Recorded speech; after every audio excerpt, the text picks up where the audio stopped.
معزز سامعین کرام، اللہ تعالیٰ کے فضل و کرم سے دنیا بھر کے اندر جو مسلمان موجود ہیں وہ اپنے آقا کریم حضور نبی پاک صلی اللہ تعالیٰ علیہ وآلہ وسلم کی آمد کا جشن منا رہے ہیں۔ اللہ رب العزت نے بھی ہمیں اپنے محبوب کی آمد کا جشن منانے کا حکم دیا، خوشیاں منانے کا حکم دیا ہے۔ ہم جو کچھ کر رہے ہیں تو یاد رکھیں کہ کوئی کام ہم شریعت کے خلاف نہیں کر رہے۔ جو بھی شریعت کے اندر، شریعت کے دائرے میں جو کام ہے وہ ہم سرکار کی آمد کی خوشی میں کرتے ہیں۔ تو یہ جو ہم لنگر پکاتے ہیں نا، تو لنگر کے اندر ہمارا کیا ہوتا ہے، ہم ایک دیگ پکائیں گے، 2 پکا لیں گے، 3 ہوں گی، 4 ہوں گی، 5 ہو جائیں گی۔ یعنی اس ربیع الاول کے اندر جو جامع مسجد کی طرف سے انتظام کیا گیا وہ 1,19,000 کا لنگر پکا ہے۔ تو میں نے یہ دسو کہ اگر ایک اونٹ لین جاؤ تو کنے دا لبدا ہے؟ ایک بندہ اگر، ایک آدمی اگر اونٹ کو نہر کرتا ہے، اس کی قربانی کرتا ہے تو پورے علاقے میں مشہوری ہو جاتی ہے کہ فلاں بندے نے اونٹ کی قربانی کی ہے۔ ایسی بات ہے نا، ہر طرف لوگ کہتے ہیں دیکھو جی یہ اونٹ کی قربانی کر رہا ہے۔ تو جب ہم اونٹ لینے کے لیے جاتے ہیں تو وہ کم از کم 5 لاکھ سے زیادہ کا ہمیں ملتا ہے۔ تو یاد رکھیں کہ ہم تو لنگر پکاتے ہیں تھوڑا سا۔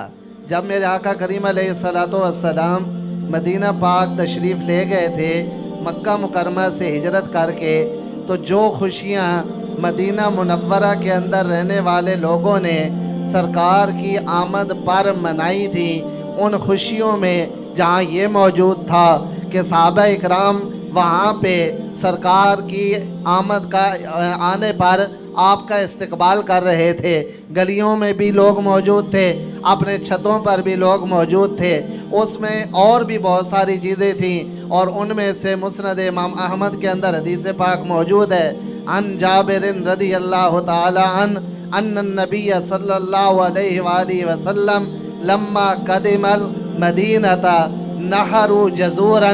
جب میرے آقا کریم علیہ السلام مکہ مکرمہ سے ہجرت کر کے مدینہ پاک پہنچے تھے تو مدینہ کے رہنے والے مسلمانوں نے نبی پاک صلی اللہ تعالی علیہ وآلہ وسلم کی آمد کی خوشی میں اس دن اونٹوں کو ذبح کر کے لنگر پکایا تھا۔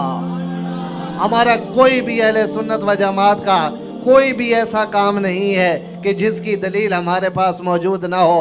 ہم جو کام کرتے ہیں تو وہ شریعت کے دائرے کے اندر رہ کے، یہ آپ حضرات دیکھتے ہیں نا، نہ کبھی ہم نے ڈھول بجایا، نہ ہم نے کبھی گانا گایا، نہ ہم کبھی ناچے، یعنی غلط کام کی طرف ہم جائیں گے نہیں، اور جو شریعت کے دائرے کے اندر رہ کر کرنے والا کام ہے۔ اور صحابہ کرام رضوان اللہ تعالیٰ علیہ میں یہ تو عجیب سا سوال ہے نا جی کہ صحابہ نے یہ کیا نہیں۔ ہمارے استاد گرامی امیر المجاہدین حضرت علامہ مولانا خادم حسین رضوی رحمت اللہ علیہ آپ فرمایا کرتے تھے نا، اور جھلیا صحابہ نے تے اپنی جاناں نہیں رکھیاں تو 4 چاول جڑے نے وہ اپنے گھر اتھے رکھ کے آ گئے سن۔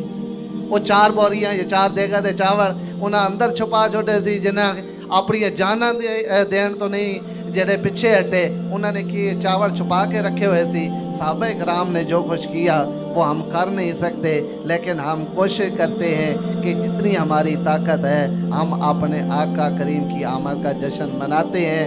اس کا صلہ اللہ تعالیٰ ہمیں عطا فرما رہا ہے۔